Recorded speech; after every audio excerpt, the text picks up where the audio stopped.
Today at Manchester Theatres, it is my pleasure to be joined with the amazing Danielle Henry, who is coming to the Royal Exchange Theatre from the 7th of February in a Caryl Churchill double bill, Escaped Alone and What If Only. Now, you might recognise Danielle from regular roles in Doctors, or from Emmerdale, from Torchwood, or My Mum Tracy Beaker.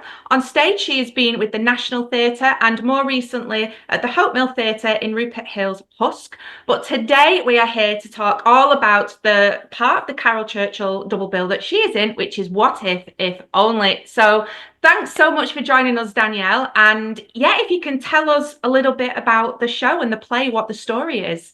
Hi, thanks for having me. So I'm in one of the parts of the two-part double bill. So Escaped Alone is kind of a standalone piece, and then What If Only is a kind of standalone piece, but they both share things in common. I play a character. Try not to give too much away. I play a character who has recently lost someone. And it's kind of a little bit of a meditation on grief, I suppose. And it feels like, because it's something that's universally experienced, I think people are going to find things in it that they really recognize, and things that resonate with them, and things that they relate to. So we're just trying to make it as real as possible. And I think the play's not been done that many times, actually. Mm. So our version is going to be, I think Sarah's in regular contact with Caryl Churchill, who is a total legend anyway. But yeah, it sounds like what we're doing with it is completely different to the other couple of versions that have been performed previously. So I'm really excited for people to see it. Yeah, it is, like you say, it's one that's not done that often. And Mm-hmm. Like you say, I'm imagining that gives you scope to kind of create your own version of the characters you've just sort of hinted at there. And I know Yeah. you can't give too much away, but your character is just known as someone. Mm-hmm. Mm-hmm. So are you then able to create your own backstory so that you can really develop the character? So is there anything about that you've created, the backstory, that you're kind of able to give us a little bit about your character? 100%. Like, I think that, because weirdly, yeah, so the play itself is only 6 pages long when you read it.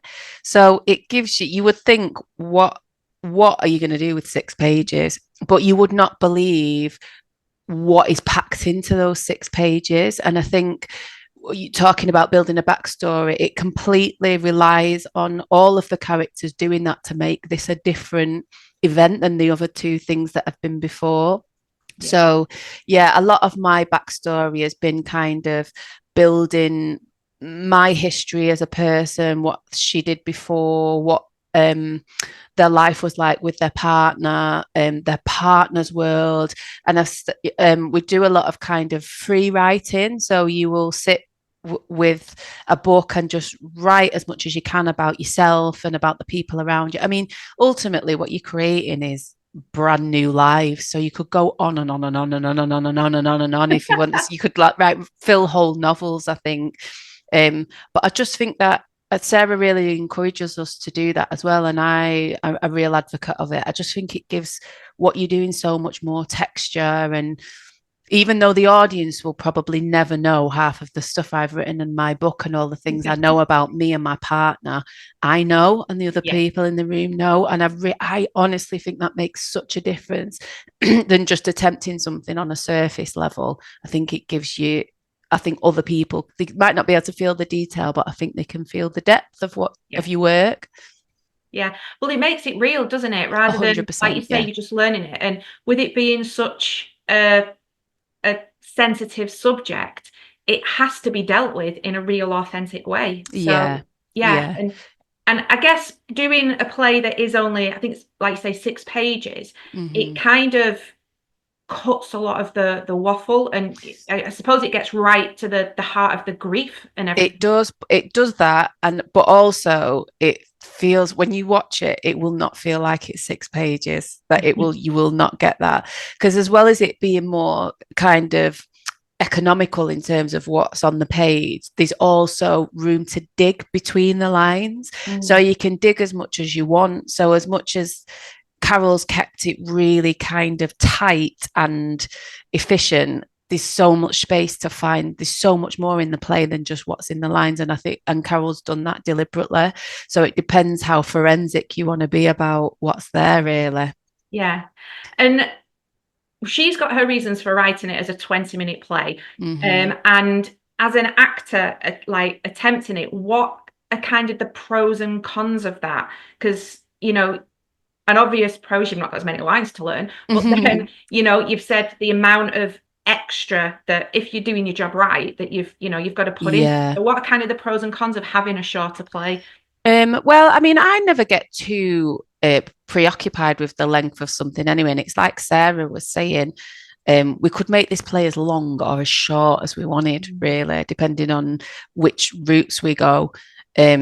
So yeah, I guess every play is so different. And for me, it doesn't feel like a short play, even though it is 6 pages. I think there's more in this 6 pages than some plays that I've done that are 2 hours long. So it's weird that it is short in terms of how many words are on the page, but the actual idea is like ideas around it are so much bigger than that. So it feels like more of a challenge than plays I've done with way more speaking in. And I guess that is kind of the idea for the audience as well, because, you know, the whole evening isn't just going to be like a 20-minute, because you've got Escape to Alone first and then you've got yours. But yeah, I suppose if you look at What If Only as, yeah, there's only, say, like 20-30 minutes on the stage, but the experience of it is so much more, because it facilitates debate and conversation, doesn't it? So hopefully that's what the audience... 100%. Yeah, and at the moment, kind of, we're saying 20 minutes as a kind of guideline, but I don't think Sarah at this stage, this early in rehearsals, is married to how long we actually make it. I don't think it's going to be like a 3 hour like immersive experience, but I think, you know, there's certainly wiggle room in terms of how we want to present this play to people. So I guess you could do it pretty straight with 20 minutes, but, you know, we're certainly not tied to it being that length, or maybe it's shorter, you know, who knows? Yeah. And always as an actor, you know, you have choices to make, you know, the intonation, the way you say a line, the way you express, the way you look, move, all of these different choices. But with the whole concept being what if only, it's like, what if I did it like that? If only I'd done it like that. Does that kind of add a whole new like area for you to explore in rehearsals? Well, I guess it depends how you work, but for me, like, I try and approach every performance as if you've never done it before anyway. So there is so many possibilities. Because I've got this, I hope this doesn't sound really actory, but I guess it's about, in anything that you do on the stage, it's about being really present, and you just don't know what's going to happen in that. You don't know what's going to happen next as a human being in life. So it's about trying to translate that onto the stage in a way that's believable, because your whole life is a bit of a what if only, isn't it? And not knowing what's coming next. And it's trying to make that trying to make that happen on the stage as it happens in real life. And I guess that's kind of where, like you say, the idea of the backstory comes into it as well, because dependent on what happens, or it allows you to know how your character would respond. Totally that. Yeah. I think on every show you do, and you have to do the work, because then it frees you up to make different choices, you know, because if you know your character or know things about your character inside out, there's so much room for maneuver in terms of, you know, whether they'd go and, you know, whether they'd have a drink at 12 o'clock at night, or, you know, whether they're the sort of person that would lie on the floor with the legs up the wall, or, you know, sit upside down on a sofa. You know all those because you know their personality inside and out. So it gives you room to make those choices rather than everything just being on quite a superficial level. And that makes it more exciting, and that allows you to do something different almost every night. Yeah. And even though this subject is, you know, it's about someone who has lost someone, and grief, and I've not seen the play, but my understanding is it's not depressing. It's not, because it's about actually the birth of possibility and hope, isn't it? Yeah. Yeah, I think it's lots of things. And I think always when an audience comes to see a play, you bring your own life Yeah, experience to it, yeah, don't you? So I think people will see different things. I think some people might find it quite sad. I think some people will find it hopeful. I think some people might find it frightening. I think some people might find it quite comforting, you know. So it depends what your experience is experiencing grief and where you are now, because audiences always bring their own thing to whatever they're watching, don't they? yeah. I get that's what makes theatre so exciting, isn't it? Yeah, totally, totally. So it's part of a double bill. Mm-hmm, The first one is Escaped Alone. mm-hmm, So they're both being directed by, you mentioned there, Sarah Frankcom. So mm-hmm. has there been any crossover with rehearsals? Have you been workshopping ideas together? No, there hasn't been any crossover actually, Wow. and Escaped Alone have got 2 weeks more than we have. So they started in London a couple of weeks ago, and currently they're doing the morning shift, and we're doing the afternoon shift, which I'm quite happy about. It's an extra hour in bed.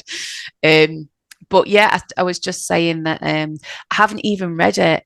And I was tempted to get a copy of the play, but then I thought, you know what, actually, I want to experience it like everybody else is going to experience it and just watch it for the first time.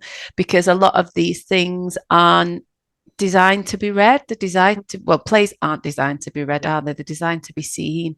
So I think I'll get more out of it by not reading it and just watching it. But I'm so excited. And I think what Sarah's doing with, I was just saying, it's so rare that you see older women on stage, just them, just talking. That never ever happens. So I feel really proud to be, even though I'm not in that play, I'm really proud to be part of that concept that Sarah's building. And like, what a lovely thing for Manchester, and what a lovely thing to be in that space. Yeah, and I think it's one of the things that Caryl Churchill does beautifully, isn't it? Writing about women, but 100%, yeah. yeah. Also, I think in that, I think there's some of the Royal Exchange Elders Company are actually in Escaped Alone as well, which I mean, how that's just beautiful. It's amazing, like you say, for Manchester to be Yeah, doing that, to lead the way. Come on, yeah, Manchester. absolutely. And they're incredible. Like, I've seen some of the shows that they've done with Andy, who runs the Elders Company, and they're just so truthful and heartfelt and real and honest. I don't think I've ever been to one and not cried. And all of the people that are involved in that company have got that same energy as well. They tell you exactly what they think. They don't mince the words, but you trust them. Then you trust people that don't try and say stuff that they don't mean and pretend to be something that they're not. They're just so honest. There's no hiding Yeah. with them. Yeah. So to finish, I don't know if this is going to be like kind of putting you on the spot or if it's something you've discussed already, but are there moments in your life that you've kind of looked at and gone, oh, what if I'd have done that, or if only I'd have done that? Oh my goodness! Like, you'd have to extend the interview by about 45 minutes if we're going to do that. Like, I think of a lot of mistakes I've made. Like, I feel like one of the things about getting older, I hope, like, I've made a lot of changes. I'm 44 now and made a lot of changes quite recently. I started practicing yoga and teaching yoga like 10 years ago. I stopped drinking like 2.5 years ago. I think that's made a massive difference.